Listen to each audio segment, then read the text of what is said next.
Hi everybody, Manny from Manny's Photography. I just want to talk to you about this new lens I just bought. 85mm F1.8 full frame lens from Sony, made by Sony. It is the third 85mm lens that Sony's come out with.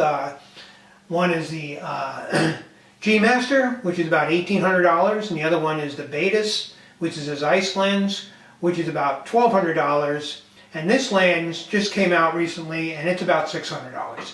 And I've been wanting to have an 85mm lens for my Sony system, but I just wasn't willing to pay that big price tag for those other two lenses, seeing as how I really no longer shoot professionally, and I just couldn't get myself to put that in my budget. So I want to talk about this lens. I want to talk about what a great lens it is and what a great lens for the price. I've watched quite a few YouTube videos on this lens, and I've seen people compare this to the Betas and the G Master, and I think it was Jason Lanier who was comparing it to the Betas, and he said he really couldn't even see a difference between the two lenses. And I've seen a couple other people say that too. They do say that the G Master, there is some differences, but you know what? For me, I'm pretty sure those differences would mean nothing.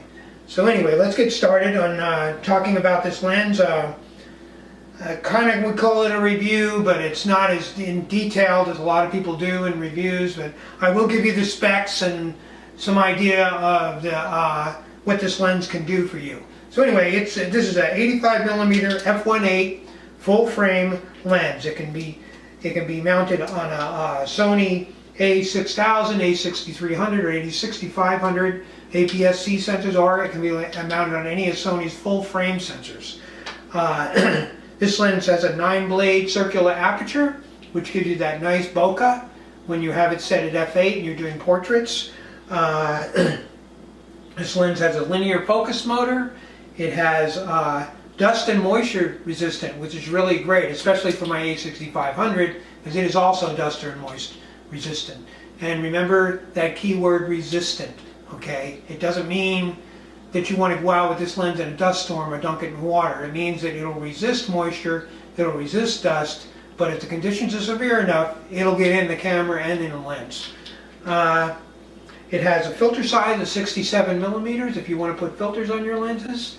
I stopped putting filters on my lenses quite a while ago. I had gotten to the point where I can do all kinds of polarizing effects in software so I don't bother you, because a lot of times when you use a polarizer, I would find if I was really at high altitude, I would get really unreally blue skies, and I didn't want that.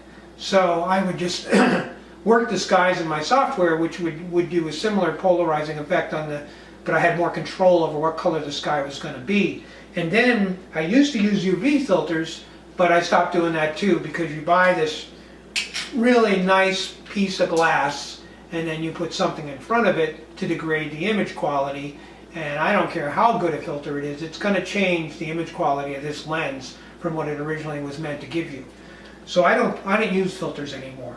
I'm careful with my lenses. I don't bang them into things. It comes with a circular lens hood. It fits on like this. You just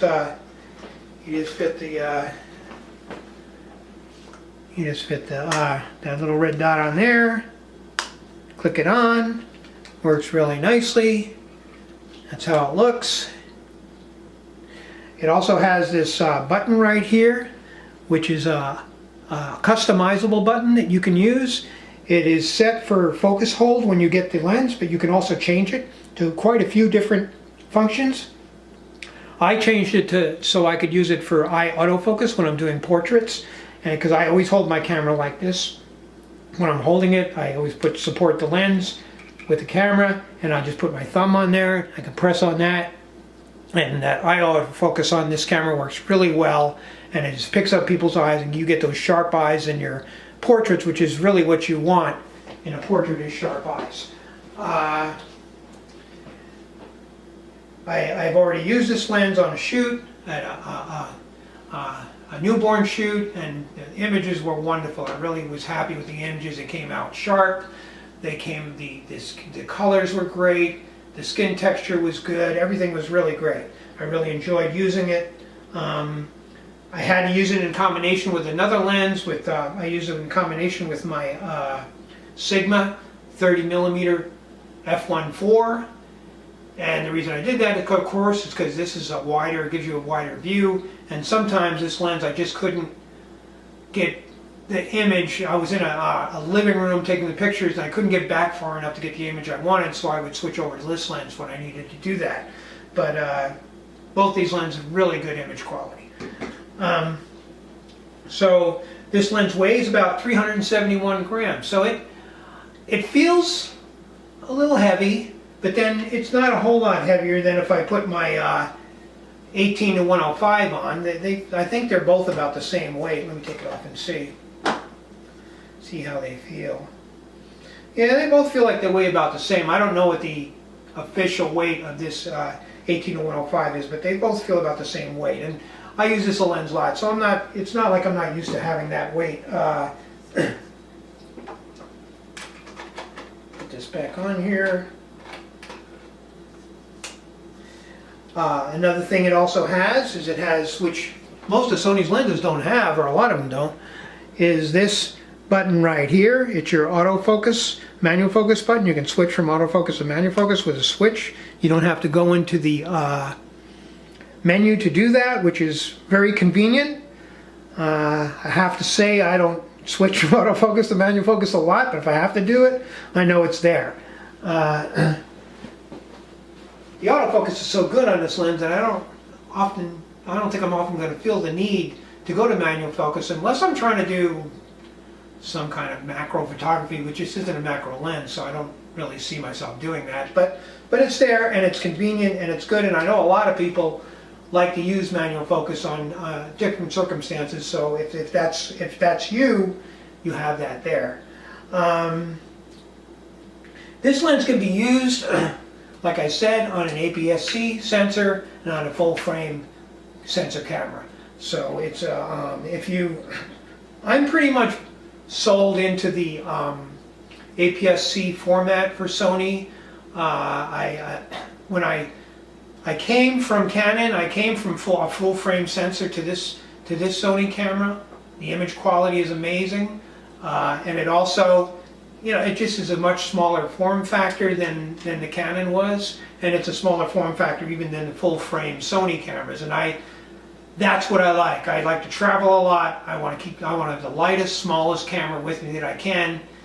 I want my camera to not look as particularly expensive, or stand out a lot. I was walking around in Paris one year, and this guy comes up to me, and I had my Canon 5D Mark II hanging from my side, and he said, "Hey man, you better hold on to that camera. Somebody's going to take it." And I had an L lens on it, and I realized, people see this camera as something expensive, and they may try to take it from me. So, but these cameras, not so much. Anyway, that's a long story about something that's really not important to this review. But this lens has 8 lens groups with 9 elements. It's a very well engineered lens. The front of the lens doesn't move at all. When you focus it, it doesn't move in and out at all when you focus it. So if you're using it for video, that's a good thing. It has a maximum aperture of f1.8 and a minimum aperture of f22. I'm pretty sure I will never use this lens at f22. I'll probably never go past f8. It's just not the kind of lens that I would use for those kind of that kind of depth of field. We talked about the customizable button, that it weighs 371 grams. So I really love this lens. It's a beautiful lens. It's about 3 inches from here to here. So, it doesn't stick out too much. With the hood on it, it looks a little long on this camera. I don't use the hood when I'm doing portraits or things like that, but when I go outside with a lens like this, I want to use the hood. When I'm traveling, when I got it hanging off my on a strap, and I'm moving around in case I bump it into something, it protects your front of your lens. So it's a good thing to put on when you're outside and things could happen. I'm enjoying this lens. It's a lens that I bought because I like 85mm lenses. I like what they do. I don't shoot professionally anymore, so I really don't need it, but I like it. So it's, I'll give you a comparison of, let me put this cap back on, of the size of this lens compared to other lenses in the Sony lineup. It's the box that comes in. Here's the, that's the 18-105 lens, and this is not a Sony lens, but it's a Sigma made for Sony APS-C, and that's a 30mm F1.8. Okay, and then this here is your Sony 10 to 18mm lens, F4. So, and this is also an F4. This is my lineup right now of lenses. There was a time when I had a bag full of lenses, and I've learned to be a bit more conservative in that way, and only buy lenses that I really know that I'm going to be using. And I'm pretty sure I'm going to be using this 85mm quite a bit for traveling, for portraits,